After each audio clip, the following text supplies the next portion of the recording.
E aí, tudo bem? Hoje eu vou falar sobre 5 coisas que você precisa saber sobre correr ou caminhada que ninguém te conta. Então bate-bola, é rapidinho. Número 1, o calçado. Todo mundo fala que é importante usar um calçado adequado, mas ninguém fala como que deve ser esse adequado desse calçado. E aí tem gente que vai numa loja e compra o tênis mais caro que tem. É claro que um tênis caro, ele vai ter um valor agregado maior, mas nem sempre é a qualidade do material, às vezes é a marca que está agregada a ele. Então o que você precisa olhar no calçado? Primeira coisa, o solado. A sola do calçado ela tem que ser numa maciez ou uma rigidez que consiga absorver os impactos articulares. Então, se você é uma pessoa mais pesada, o solado precisa ser um pouco mais rígido, porque ele vai ter uma absorção relacionada àquele peso. E se você for uma pessoa mais leve, esse mesmo calçado para pessoa pesada, ele não vai absorver o impacto direito. Pode ser que ele seja duro para você. E aí, cada passada que você der, cada impacto, contato com o solo, a transmissão de energia vai ser para suas articulações. Uma outra coisa importante sobre o calçado é se ele aperta os seus dedos na parte da frente. Desculpa. A parte da frente do seu pé tem que ter um espaço para que os seus dedos se movimentem, para que eles façam o apoio correto. Até porque, se você não tiver com a unha bem cortada ou com um espaço adequado, você vai ter um atrito excessivo entre os dedos, vai gerar calosidade, machucado, pode gerar até cortes por causa da unha. Número 2, eu vou falar um pouquinho sobre a diferença entre correr e caminhar, mas uma diferença mais técnica, né? Porque é bem óbvia a diferença de correr e de caminhar. A caminhada, ela é uma atividade normal nossa, uma forma de locomoção. Ela não exige muito do nosso corpo. Então, caminhar é muito mais tranquilo. Só que, para você fazer uma passada ou um passo, você precisa levantar o seu pé, conforme essa imagem aqui, fazer uma dorsiflexão de até 10 graus aproximadamente. Então, isso é o habitual do nosso corpo.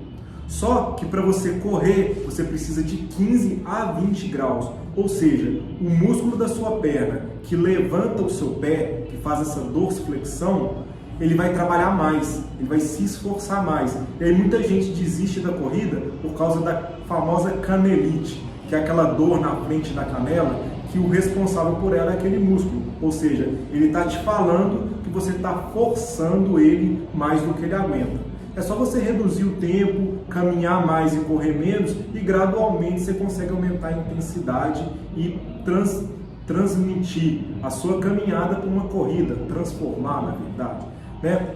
Um outro ponto, terceiro ponto, eu vou falar sobre a intensidade. Como que é a intensidade? Como que você vai saber se o seu exercício está adequado, se você está forçando, se você não está? Bom, a primeira coisa é você precisa ter um monitoramento. Tudo que é medido pode ser melhorado. Então, se você medir o seu batimento cardíaco, por exemplo, é a forma mais fácil de você ter uma noção da intensidade. Porque às vezes a mesma intensidade, para mim, né, a intensidade que eu falo é o seguinte, é você caminhar no mesmo horário, de acordo com as mesmas condições climáticas, no mesmo ritmo, às vezes a intensidade desse esforço para mim é uma e para você é outra. Então, hoje em dia tem muitos modelos, eu indico que você tenha aí essas Smart Bands ou Smart Watch, que são os relógios, tem vários modelos que você pode ver aí, e eles fazem esse monitoramento, principalmente do batimento cardíaco. E ali, junto com os aplicativos, você vai ter um monte de informação de como foi a intensidade, tem informações até de elevação de trecho com relação ao GPS. Você sabe que naquele trecho de subida, como que foi o seu esforço, e aí você vai ajustando o seu exercício, a sua caminhada ou a sua corrida, para que não haja uma sobrecarga do seu sistema. Os parâmetros que esses aplicativos dão são baseados nos órgãos internacionais, ou é a Associação Americana de Cardiologia, ou é a Organização Mundial de Saúde. Então, a intensidade pode ser monitorada dessa forma. Então, as pessoas falam assim, quanto que eu devo caminhar? Qual que é a intensidade? E aí eu vou chegar no quarto ponto, que é o volume. O volume está relacionado com a frequência que você vai caminhar ou correr, né? E o tempo, durante quanto tempo você vai fazer isso. Isso a gente chama de volume de exercício. Você deve fazer 3 vezes por semana, 4, 5, 7 vezes, todos os dias. Então, começando com a caminhada. A caminhada é mais livre. Você pode fazer ela à vontade, procura um horário mais adequado, faça sua hidratação, use o calçado adequado e caminhe livremente. Só que naturalmente você vai sentir a necessidade de aumentar isso. Uma informação importante que os próprios aplicativos que eu citei fazem, que eles medem, é que uma pessoa hoje ela é considerada sedentária se ela fizer menos de 150 minutos de exercícios leves por semana. E aí você pode dividir isso de várias formas. Se você dividir em 3 vezes por semana, vai dar mais ou menos 50 minutos de exercício. Então você tem que fazer para você não ser classificado como sedentário, você precisa fazer pelo menos 3 vezes por semana 50 minutos. Se você fracionar isso por 4, 7 vezes, é só dividir 150. Então se a sua meta é deixar de ser sedentário, você tem já um parâmetro para isso. E a partir daí é importante você definir objetivos. Por exemplo, eu quero caminhar X quilômetros, ou durante tantos minutos. E aí, a partir de um tempo, você vai ver que naqueles mesmos minutos você percorre uma distância maior. Como eu disse, tudo que é medido pode ser melhorado. Então é importante que você faça medições regulares. E o último e quinto ponto que eu vou falar hoje é sobre a postura. É um negócio interessante, eu tenho observado as pessoas caminhando e muitas delas têm uma questão social relacionada a isso. O que é? Se você não consegue correr e passa uma pessoa correndo do seu lado, você abaixa a cabeça, você desanima, você acha que você está além, mas todo mundo começa de um ponto. Então, a postura tem 2 aspectos. Um deles é esse aspecto que eu citei agora, que é a atitude. Quando você for caminhar, você tem que ter atitude. Você tem que saber que você sempre vai começar de algum ponto. Melhora a sua postura, abra seus ombros, levante sua cabeça.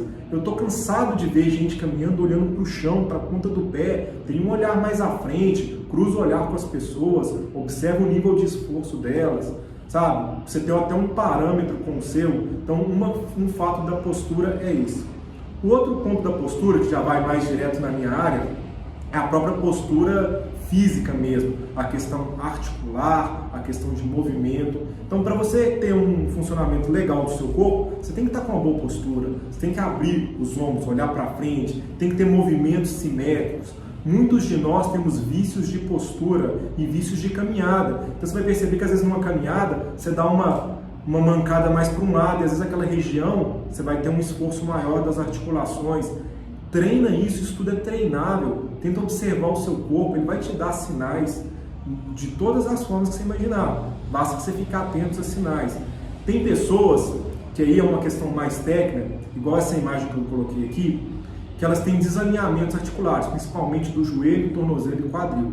Esse tipo de desalinhamento, ele vai gerar uma sobrecarga numa região. Por exemplo, se a sua perna é dessa forma assim, a região de dentro da perna, ela vai ter uma sobrecarga maior. Se ela é ao contrário, se ela é assim, a região contrária de fora vai ter um impacto maior dentro do joelho. Isso reflete também no tornozelo e no quadril.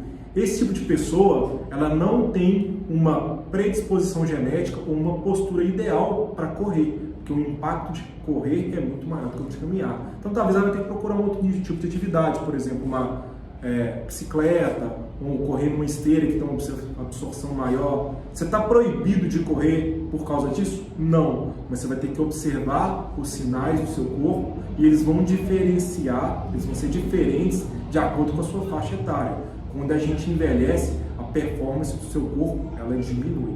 Então, esses aí foram 5 pontos que normalmente as pessoas não falam que vai te ajudar, e você que quer sair do sedentarismo e quer fazer uma caminhada, uma atividade mais leve, que é muito interessante hoje, de acordo com o nível de vida que a gente vive. É isso aí, pessoal. Valeu!